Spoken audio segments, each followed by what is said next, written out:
이게 아니지. 꺼야 되나? 네, 이번 시간은 국어 질문과 윤리와 사상 질문을 받아보도록 하겠습니다. 국어부터? 국어부터 합시다. 명사형 어미와 명사 파생 전미사의 구분.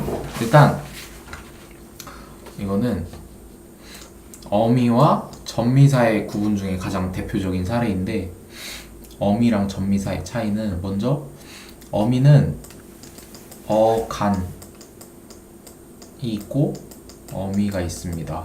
그래서 이거는 동사 형용사를 합쳐서 용언이라고 하는데, 그거를 어간하고 어미로 나누죠. 그래서 어간이 있고 어미가 있는데, 명사처럼 이 동사 형용사를 사용하게 해주는 어미를 명사형 어미라고 합니다. 근데 명사 파생 전미사는 어미랑 뭐가 다르냐? 명사처럼 사용하게 해준다는 점에서는 명사형 어미와 같지만, 명사 파생 전미사는 이 품사를 바꿔서 명사로 만드는, 그게 명사 파생 전미사입니다. 그래서 가장 큰 차이는, 명사형 어미는 품사를 바꾸지 않고 명사 파생 전미사는 품사를 바꿉니다.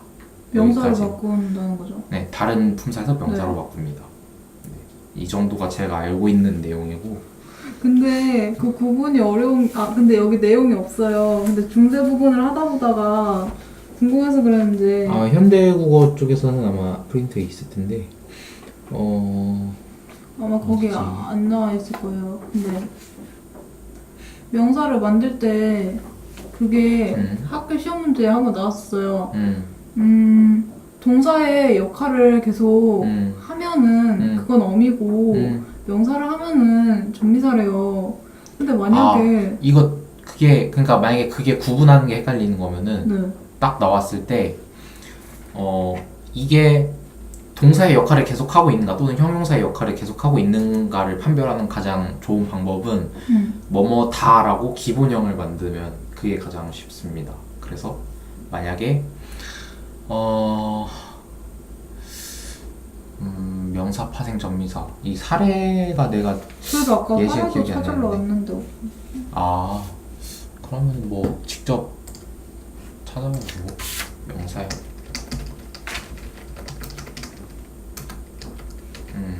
사례, 명사형 어미 사례.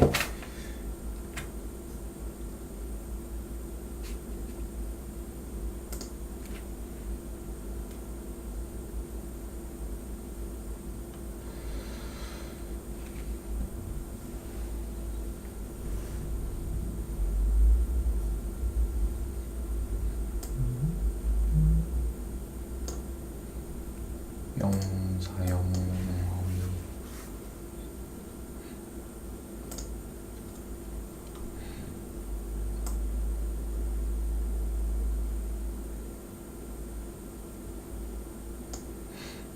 자, 여기 좋은 사례가 나와 있는데, 읽기를 평가한다라고 했을 때,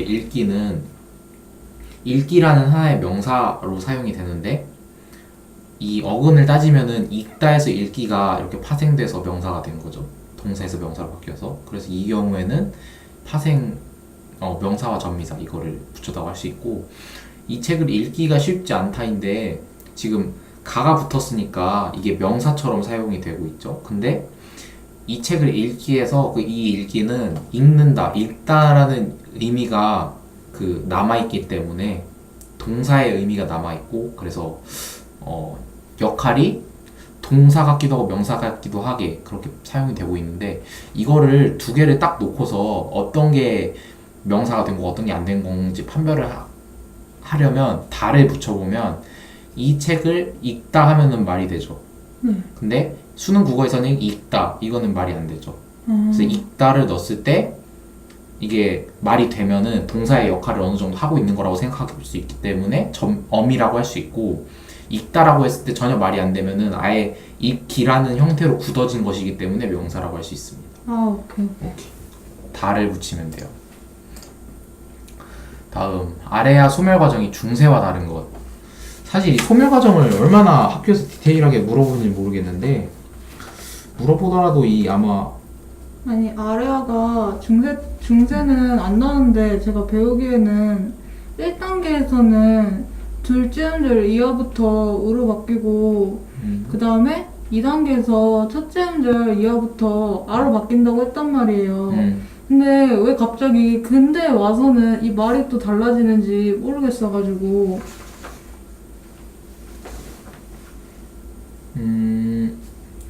여기서 아레아의 소립값 소멸이라고 나온 거는 네. 이게 쓰이다가 갑자기 없어졌다는 소리가 아니라 이게 기존의 그 중세국어에서 아레아가 소멸될 때는 둘째 음절이나 뭐 방금 말한 셋째 음절? 첫째 음절 둘째 음절 이하. 둘째 음절 이하 부분에서 네. 그 소멸이 된 딴 걸로 대체된 그런 사례가 있었는데 아레아의 소리값 소멸이 그 기존의 아레아가 완전히 없어졌다는 소리가 아니라 네. 기존보다 좀 더 없어져가지고 첫째 음절 위치에서 도라고 나와 있잖아요. 그래가지고 기존에는 둘째 음절 이하에서만 이게 그 딴 걸로 대체되는 게 이제는 첫째 음절까지에서도 이게 이렇게 바뀐다 그러면은 라고 추가된 플러스 느낌이죠. 음가는 완전 없어진 거예요? 저 근대 국어에서 아레아가 없어져가지고 이제 애와 애가 단모음으로 변화하기도 하고 원래는 이 애와 애를 발음할 때 이중모음처럼 아레아 소리를 섞어서 발음을 했는데 그 아레아 그 음가 발음이 없어짐으로 인해서 현대 국어에서는 그 이게 단모음으로 바뀌고 그 아레아 소리를 낼 수가 없게 됐죠. 그래서 이 소리가 소멸이 앞에 중세에서 소멸됐는데 뭐 이렇게 살렸다가 다시 소멸시키는 게 아니라 앞에서는 제한적으로 이렇게 둘째 음절 이하에서 대체하던 것을 이제 첫째 음절에서도 이렇게 대체를 해서 완전히 없어졌다라는 거지. 이게 쓰기가 좀 중의적으로 돼 있긴 해. 반대 무슨 소린지 못 알아들어서. 다음 3번 반대 뜻으로의 이동. 근데 제가 그대로 쓴 거거든요. 찾기 힘들어도. 아 여기 있다. 여기 값이 나가다 이게 뭔 말인지 모르겠어요.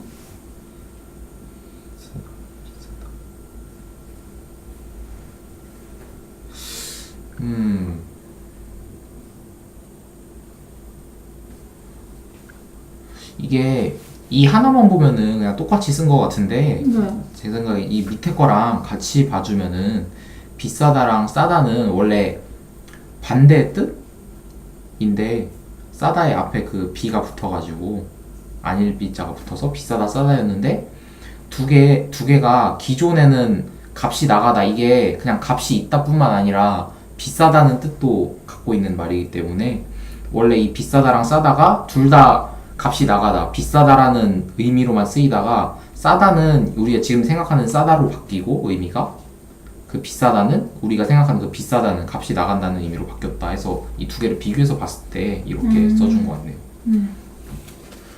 다음 근대 쓰이는 명사형 어미 기.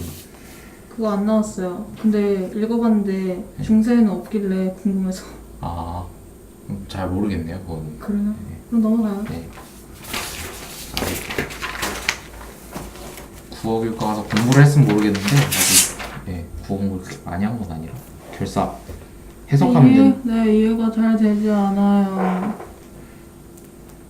산중에 벗이 없어 친구가 없어서 한기를 쌓아두고 망고 일물을 거사려 해야 하니.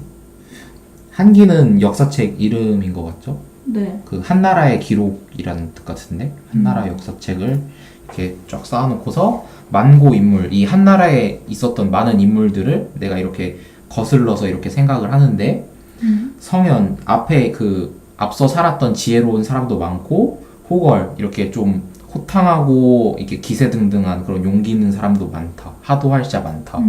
하늘을 삼기실제 제곳 무심할까마는 무슨 뜻이냐? 아 제곳은 그 스스로 곧 무심할까마는 그러니까 이게 약간 서리법처럼 해가지고 하늘은 무심하지 않을 것이다 나에게 이렇게 어떻게 신경을 써줄 것이다. 그리고 어띠한 사온이 일락배락 하였는고 어띠한은 어찌하여 라는 뜻이고 시우는 그 시대의 운명 그것이 어떻게 흥했다가 망했다가 하는가. 뭘할 일도 하거니와 애다름도 그지없다. 그 모를 일도 많고 하다가 많다니까 많고 애다름도 그지없다. 애다른 마음도 되게 많다. 여기 시대가 왔다 갔다 하니까. 그리고 기산의 늙은 고울기를 어디 씻었던고. 여기서는 허유를 잃은다고 했는데 허유가 작가죠? 아닌데 정철이네. 기산의 늙은이가 기는 어찌 씻었던 거. 이 기산의 늙은 허유. 기산의 늙은 고울기는 어디 씻었던 거. 이거는 무슨 소리냐면은 소부와 허유라는 옛날에 약간 신선처럼 속세를 등지고 사는 사람이 있었는데, 어떤 사람이 이렇게 와가지고 정치에 대한 얘기를 하니까 내가 더러운 이야기를 들었다고 해가지고 그 강에다가 귀를 씻었다는 그런 고사를 인용을 한 거고, 이거는 그래서 그냥 이 시대가 이렇게 귀를 어디다 씻을지 모를 정도로 이렇게 혼란스럽고 그렇다. 그리고 일표는 표주박이죠. 떨친 후에 조장이 더욱 높다. 표주박을 내던져 버린 후에, 아까 귀 씻었다는 얘기를 나왔는데 귀 씻으려면 표주박을 쓰겠죠. 근데 그거를 내던지고서 자기의 그 기계에 있는 품행을 보여준다는 그런 뜻이고, 인심이 낫 같아야 보도록 새롭거든. 그 사람들이 인심들이 얼굴 같아서 볼수록 항상 새롭고 그런데, 세사는 구름이라 모두 멀시고, 속세는 난 속세랑 등져서 혼자 있기 때문에 매우 멀다. 구름같이. 그리고 엊그제 빚은 술이 어도록 니건나니 잡거니 밀거니 슬구창 거울으니 마을에 미친 시름 적으나. 이거는 이렇게 술을 엊그제 빚었는데 이렇게 어토록, 이거는 취하도록이라는 뜻이거든요. 그래가지고 취하도록 이렇게 서로 권해서 잡거니 밀거니 하면서 계속 술판을 벌이니까 수코장 거울으니 마음에 맺힌 시름, 마음에 내 시름이 있는데 그게 조금이라도 나아진 것 같다. 적으나 하라니다. 그리고 검은고, 시옥은 검은고 줄을 말하는 겁니다. 검은고 줄을 얹어서 풍입송, 이 악곡 이름인데 적을 찬양한 노래래요. 그래서 이 노래를 막 이렇게 타는데, 손인동, 주인인동, 손은 손님을 말하는 겁니다. 손님이나 주인이나 다 잊어 버리시라. 누가 손님인지 주인인지 잊어버렸다, 그런 뜻이네요. 이게 막 서로 막 취해가지고 노래도 막 하고 이렇게 막 신나게 노니까 누가 손님이고 주인인지 모르겠다. 이렇게 막 어울려서 다 놀고 있다. 그리고 장공에 떴는 학이 이 골의 진선이라. 이렇게 그 넓은 창공이라고도 하죠. 넓은 그 하늘에 떠 있는 학이 이 마을의 진짜 신선이고 진짜 주인이다. 그리고 요대워라, 신선이 사는 달 아래라고 하네요. 신선이 사는 달 아래에 행여 아니 만나상가. 이 신선에게 이야기하는 거죠. 이 학이 이 골의 진짜 신선이라고 얘기를 했으니까, 이 신선이 사는 달 아래에서 학하고 나하고 만날 것인가, 이렇게 좀 자연 친화적인 자세를 드러내고 있고, 손이셔 주인더려 나르다 그더 긴가 하노라. 그래서 이렇게 학이 진짜 여기 고래 그 주인이고 진짜 신선인데, 손이 이렇게 놀러와가지고 주인한테 말하기를 당신 이렇게 막 풍류를 즐기고 사는 모습을 보니까 그대가 마치 신선 같다 라고 하네요. 됐습니까? 잠깐요. 손님이 얘가 이해됐어요. 네. 그래가지고 얘가 정치인구나. 놀러 가가지고 얘기를 한 거죠, 주인한테. 그대가 진짜 노는 모습이 신선 같구나. 그러면 얘를 그러면 유치하는 게 맞네. 네. 죄송한데 하나만 더 물어보면 안 될까요? 많이 해주세요. 여기 보면은 이게 이거거든요. 네, 유명한 시죠. 근데 이게 약간 비웃는. 네, 비슷합니다. 그쵸? 네. 근데 이게 보면은 기역부터 니은까지 얘 태도랑 유사한 거를 찾으라 했단 말이에요. 기억으로 미음. 기역, 니은 여기 다 있거든요. 디귿, 리을, 미음. 근데 그러게 일단은 문제 질 자체가 그렇게 많이 좋고 엄밀하게 엄선된 것 같진 않으니까 너무 큰 의미는 두지 말고 일단 그냥 이 뜻만 알고 싶어요. 그럼 내가 이걸 해석한 게 맞는지만. 뜻은 일단 웃는다는 거는 약간 약간 여기 밑에랑 연관지어서 해야 되는데 네. 바위 아래 띠집이니까 굉장히 작고 보잘것없는 집이죠. 그리고 내 분이라고 했으니까 아무리 남들이 못났고 그 초라하다고 해도 내 분수엔 이게 딱 맞다 하는 거니까 이 웃는다는 거는 네가 지금 있는 그런 환경이나 네 띠집 그것보다 훨씬 속세 부귀영화나 그런 것들이 많은데 왜 너는 그런데 안 좋아하고 그냥 그 소인배 같이 거기 있느냐 그런 식으로 비난을 하는 거죠. 사람들이 웃는 거는. 그리고 어림이고 하함의 뜻.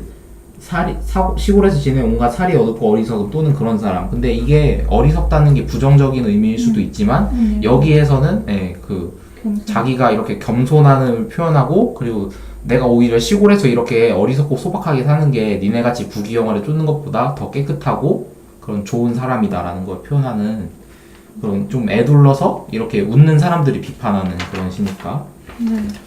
웃는 거는 그러니까 아까 말했다시피 너의 지금 그 처지보다 훨씬 좋은 게 많다는 뜻이죠. A는 이렇게 그 좀 부귀영화를 추구하는 그래서 어떻게 보면 니은하고 제일 비슷할 것 같고 인생 세간에서 이 속세에서 이렇게 좋은 부귀영화가 맞는데 왜 그렇게만 지내고 있냐. 그리고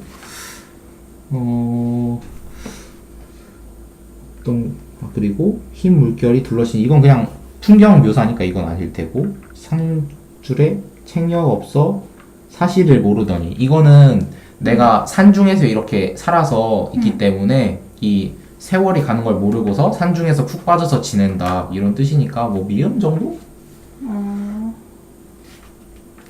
근데 답이 약간 애매하긴 하네. 일단 A가 니은인 거는 확실해 보이니까 그걸로 좁히면은 지금, 2번, 네. 2번이긴 한데 디귿이 뭐였지? 모르겠어요. 한 강산을 가도록 여기 해석이 나와 있네요.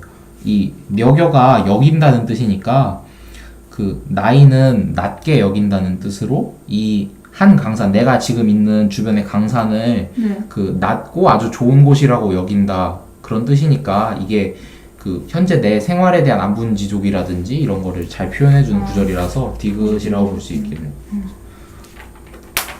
됐습니다. 다음 윤사?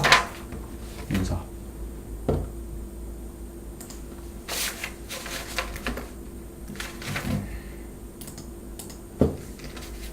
이 페이지. 형이상학적이고 사변적. 이거는 아마 이걸 봐서는 플라톤이나 뭐 그리스 시대 철학의 특징으로 나온 것 같은데 이게 이상학적이라는 거는 이 한자를 풀이를 하면은 형은 우리가 흔히 말하는 형태, 사물 그런 것들을 말하는 거, 눈에 보이는 것들. 그래서 형 이상학적이라는 거는 눈에 보이는 것 이상의 것을 탐구하는 학문이라는 뜻입니다. 그래서 반대말로 형 이하학적이라는 뜻이 있어요. 그거는 그 약간 속세적이고 눈에 보이고 직접 보고 만지고 느낄 수 있는 그런 얘는 것들이요. 그럼 못 느껴요? 얘도 방금 만질 수 있다 하지 않았나? 근데 얘는 형의 이상이라서 우리가 실제로 눈에 보이는 실제 세계가 있고 네. 그거 이상의 이상 세계가 있습니다. 그래서 그게 이데아라고 하는데 그래서 형 이상학적인 특징을 띠고 그리고 그런 세계를 탐구하는 거는 우리가 그 감각으로 느낄 수 없는 거고 머릿속으로만 이렇게 해야 되기 때문에 사변적이라고도 하고 그런 거죠. 오케이. 이렇게. 이데아는 플라톤이 그 주장의 핵심 중에 하나인데 이데아가 문제가 아니에요. 이데아 동굴에 대한 비유? 동굴에 대한 비유는 이거는 굉장히 이야기가 재밌습니다. 이렇게 죄수들이 동굴에 묶여 있는데 죄수들이 사슬에 이렇게 딱 묶여가지고 사슬이든 뭐든 묶여서 딱 꼼짝도 못하고 벽만 보고 있는데 그 다른 데는 이렇게 고개를 못 돌리고 뒤에서 사물들이 있고 뒤에서 빛이 일렁거리는데 그러니까 죄수가 있고 하나만 그려야겠다. 죄수가 있고 여기 벽이 있죠. 네. 벽이 있고 여기 묶여 있는데 뒤에 사물들 동굴 밖에서 사물들이 이렇게 왔다 갔다 하고 여기 불이나 아니면 뭐 태양이라고도 하고 이게 있어가지고 이 사물이 왔다 갔다 하면은 뭐 이런 사물이 있으면은 여기 그림자가 이렇게 비치죠. 그러면은 죄수들은 이것만 보고 이게 실제 세계라고 생각을 합니다. 근데 실제로는 이 밖에 돌아다니는 사물들이 진짜고 이 빛에 의해 비춰서 이렇게 보이는 건데 이렇게 착각을 하죠. 그래서 플라톤이 말한 이 벽에 비친 그림자, 허상, 헛개비 이런 것들이 현실의 세계고 이 밖에 돌아다니는 이 실제 사물들, 진짜의 것들이 이데아고 그리고 이걸 비추는 게 최종적인 이데아의 이데아. 그래서 이거를 선의 이데아라고 하는데 이게 그러니까 도달해야 할 최고의 경지 그런 거를 이렇게 불이라고 묘사를 하고 아니 태양.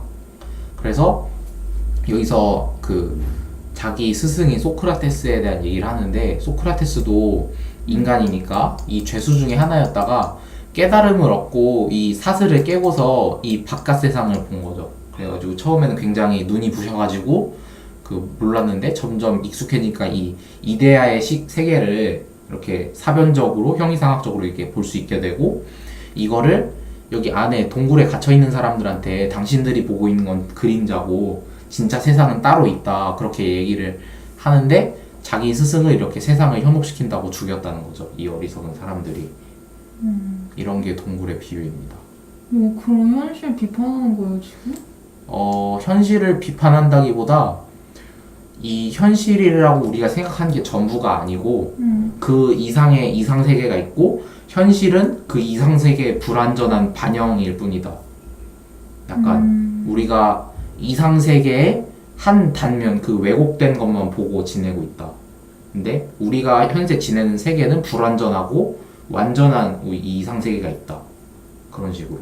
그 이데아 보면은 그 지혜랑 그다음에 절제랑 용기랑 뭐 합하면은 정의가 된다고 하는데 그게 이데아를 실현하는 것은 아니고 이데아는 우리의 그 행동이나 그런 거 관계없이 이미 있는 거고 우리는 이데아의 반영물인 그냥 불완전한 세계에서 살고 있는 거고 우리가 이 세계를 이끌어 나가는 그 핵심이 되는 게 정치 사상인데 그 정치 사상에 있어서 이런 어리석은 사람들이 우리 스승같이 그런 지혜로운 사람도 죽일 수 있으니까 이런 사태를 막기 위해서는 이 멍청한 그 대중들에 의한 정치를 하지 말고 한 명의 그 나 아니면은 이런 소크라테스 같은 철인이 정치를 해야 한다. 그래가지고 이 철인이 정치를 하는 데 있어서 철인이 세 가지 덕목을 갖춰야 하는데 첫 번째가 머리의 지혜고 두 번째가 가슴의 용기고 세 번째가 뭐 배 아닌 몸통의 절제다. 근데 이렇게 세 개를 다 완전히 갖춘 지혜를 갖춘 자는 철학자밖에 없으니까 이런 사람들이 철학자로서 통치를 해야 되고 그리고 두 번째 그 절제랑 용기만 갖춘 경우에는 지혜는 없으니까 근데 용기는 있으니까 군인 계급을 해가지고 나라를 지키고 나머지 그 용기도 없고 지혜도 없는데 이렇게 절제만 할 수 있는 이런 소시민들은 그 농사나 지으면서 자기 그 백성으로 다스려져야 한다 이런 얘기죠. 근데 그게 정의라고 하는데 이 정의가 국가라는데 뭔 말이야? 정의 그러니까 정의로운 국가라는 거예요? 아니면 정의라는 이름을 가진 국가예요? 국가가 정의롭게 잘 돌아간다는 거죠. 이렇게 돼야 네, 이렇게 세 계급이 자기 그 덕목을 갖추고 자기 역할을 다해야 정의로운 국가가 된다. 오케이. 다음 이거예요. 무슨 말인지 모르겠어. 상기설 회상설?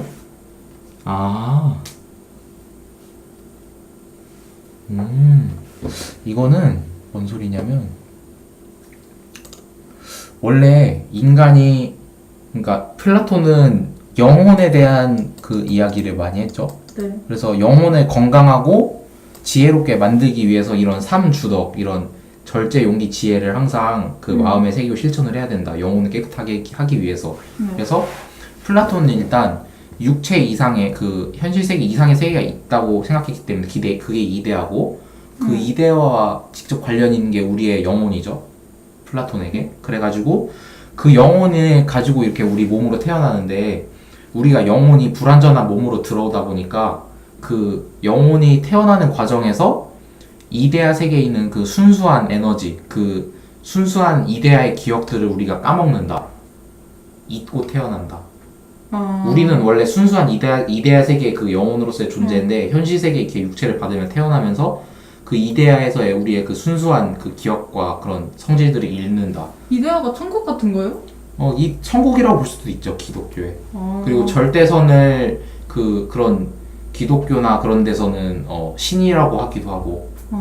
플라톤의 사상에서 그 바탕이 돼가지고 그게 다 나온 거죠. 어쨌든 종교나 그런 것도 어떻게 보면 하나의 사상이라고 할 수 있으니까. 그래서 플라톤이 진짜 크게 대접받는 이유가 서양 사상에서 이렇게 좀 절대적인 세계, 이 머리로 생각하는 지혜라든지 그런 거를 강조한, 그래서 그걸 널리 전파한 거의 최초의 사람이기 때문에.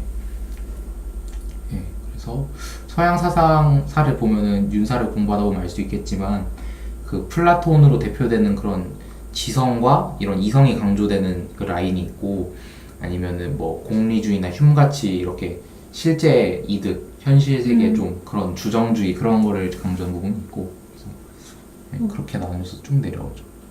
상기설, 회상설이 똑같다는 얘기는, 상기설은 우리가 그런 걸 잊고 태어났으니까 그걸 항상 상기를 하고 기억을 해내야 한다. 그리고 회상도 마찬가지로 그 과거의 일을 이렇게 상기한다는 뜻이니까. 네, 됐습니다. 됐습니다. 칼뱅이즘은 이게 아마 프로테스탄트 윤리인가? 거기서 나왔던 걸로 알고 있는데, 설명이 안 나와서 그 부분을 보면 어떤 부분이 윤사를 재수하기 전에는 했었는데 재수하면서 버려가지고. 칼뱅이즘.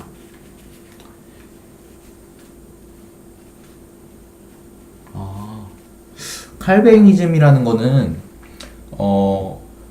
칼뱅이라는 학자가 아마 그 프로테스탄트 윤리와 자본주의라는 그런 책을 쓰면서 거기서 어떤 얘기를 했냐면, 이 프로테스탄트는 일단 현대에 와서 기독교라고 불리는 그런 그 종교를 의미하고, 이 자본주의는 그 현재 쓰이고 있는 그런 뭐라고 해야 되지? 이념 같은 거죠. 근데 이게 프로테스탄트 윤리가 자본주의에 어떤 영향을 끼쳤냐에 대해서 이 사람이 주장한 거는, 프로테스탄트에서 그 종교가 되게 타락하고 막 면죄부 같은 거를 사야 신으로부터 구원받을 수 있다, 그런 얘기를 했었는데, 그거를 루터가 그 반박문을 쓰면서 누구나 자신의 그 구원받을 권리가 있고 자신의 그 신앙과 노력을 다한다면은 그렇게 천국을 갈 수 있다, 그렇게 얘기를 하고, 그 다음에 칼뱅이라는 사람이 이게 원래 그 교회나 그런 데서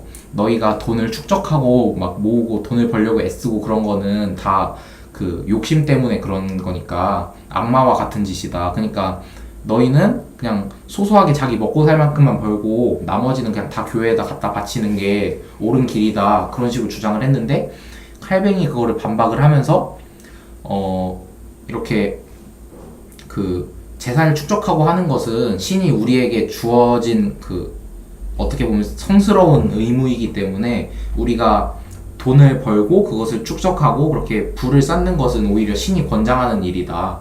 그런 그 프로테스탄트 윤리에서 그런 직업 소명서를 주장해가지고 개개인이 자신의 직업을 최선을 다해서 일을 하고 돈을 벌고 하면 나중에 그 신께서 좋게 봐주신다라는 그런 주장을 했기 때문에, 누구나 그렇게 그런 인식이 퍼지면서 누구나 이렇게 자유롭게 경제 활동을 하고 돈을 벌고 자본주의 논리에 따라서 생활하는 게 되게 일상적이고 성스러운 일이 됐기 때문에, 그걸로 인해서 자본주의가 급속도로 발달을 했다라는 게 칼뱅이즘의 제하고 있는 내용입니다.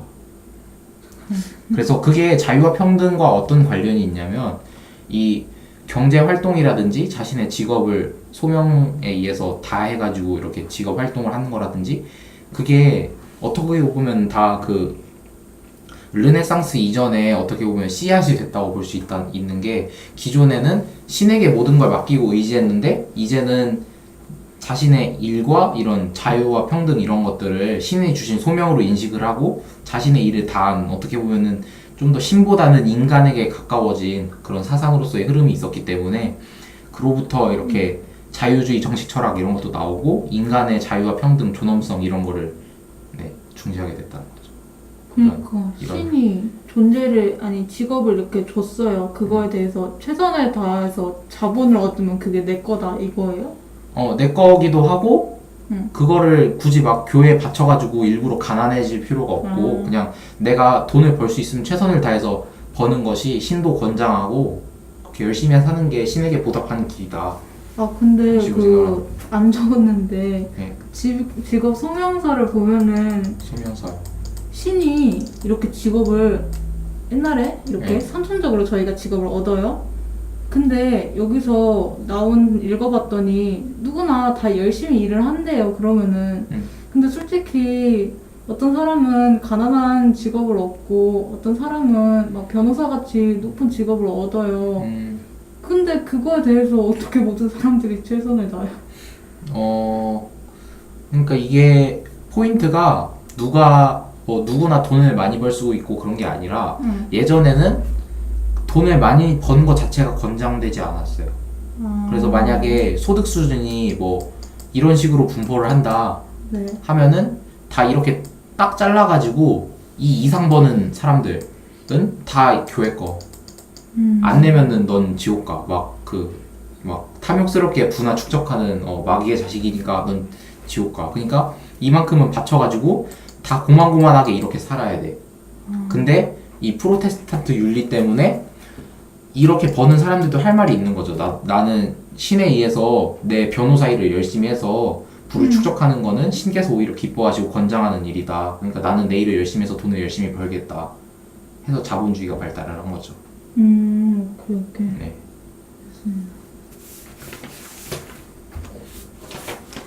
끝났네. 네. 더 알고 싶네. 상관없습니다. 아니, 이거 봐요. 이거 그냥 읽고서 그냥 제 맘대로 정리한 거긴 한데 확실하지 않아요. 근데 감성 이성. 근데 여기 소피스트가 얘는 첫 번째더라고요. 고대 때 보니까. 네, 그렇죠. 소크라테스랑 같은 시대. 그런데 이렇게 보면 이렇게 세 명이 이렇게 있다고 치면은 네. 얘는 아예 따로 나와가지고 다음 세계로 이렇게 얘기를 하거든요. 근데 얘는 여기에 속해서 여기에 포함되어 있듯이 글이 써져 있는데. 이거는 그러니까 이게 시대상으로 일단 네. 굉장히 많이 차이가 나는 건 아니고 이 헬레니즘 시대랑 바로 이 그리스 시대 다음이 헬레니즘 시대이기 때문에 근데 그 다음에 종교 중세 시대로 가죠. 여기 교부 철학하고 스콜라 철학. 근데 이 헬레니즘 시대에 에피쿠로스랑 스토아 학파가 있었는데 어떻게 보면은 이분들은 어떻게 그 하나의 인물이잖아요. 네. 하나의 인물이기 때문에 죽고 나면은 그의 유지를 잇는 사람은 있어도 일단 그 사람은 없는 거죠. 근데 소피스트라는 거는 어떻게 한 사람만 말하는 게 아니라 그 집단을 얘기하는 거기 때문에 그 집단의 그 서로 그 어떻게 보면 학풍 같은 거기 때문에 그게 계속해서 서로 이렇게 교육을 통해서 여기까지 전달이 될 수도 있는 거죠. 사람들은. 얘 근데 다음 세계 얘네들이 지들이 알아서 이렇게 형성되는 합파예요, 둘 다? 근데 이게 사상이라는 게 이렇게 딱 넘어갔다고 해서 소피스트들이 다 없어지고 얘네가 짱을 먹고 그런 게 아니라 그냥 얘네도 있고 얘네도 있을 수도 있고 아니면은 이 경우에도 아리스토텔레스나 플라톤 제자를 많이 양성했는데 그 제자들이 여기까지 계속 명맥을 이어갔을 수도 있고 아니면은 이 사상에 또 동조돼가지고 이쪽으로 옮겨간 사람도 있을 수도 있고 이렇게 다 공존하고 있는 건데도 이렇게 배웠는데 여기에서도 또 헬레니즘 때도 또 아리스토텔레스 제자들이 유지를 이어와서 이렇게 했다. 그리고 또 이 스콜라 철학 때도 스콜라 철학 때 아리스토텔레스 제자들은 이런 얘기를 했다. 이렇게 물론 계속 있을 수도 있겠지만 이렇게 얘기하면 중복이 되고 어디까지나 이 한정된 교과 과정 내에서 그 각 시대의 그 주력이었던 새로 등장했던 아니면은 뭐 신선한 이 발상의 전환을 했던 그런 굵직굵직한 사상들을 위주로 공부를 하다 보니까 여기도 소피스트들이 이렇게 여기까지 있을 수도 있고 여기도 있을 수도 있죠. 근데 따로 이렇게 얘기를 하다 보니까 이렇게 혼동이 오는 것 같고 그냥 이대로 외워요? 외운다기보다 흐름을 아는 게 좋긴 한데 뭐 결국엔 외워야죠. 윤사는. 알겠습니다. 네. 근데 이게 사상이 이렇게 너무 따로따로 뚝뚝 떨어져 있다고는 생각을 안 하는 게 좋을 것 같아요. 이게 왜냐면 연계돼서 공통점이나 그런 거 물어보는 경우가 많이 있기 때문에. 그렇죠. 윤사가 되게 어렵긴 해요. 어렵게 양도 많고. 그러면 여기까지 해서 국어랑 윤사 답변 마치도록 하겠습니다. 수고하셨습니다.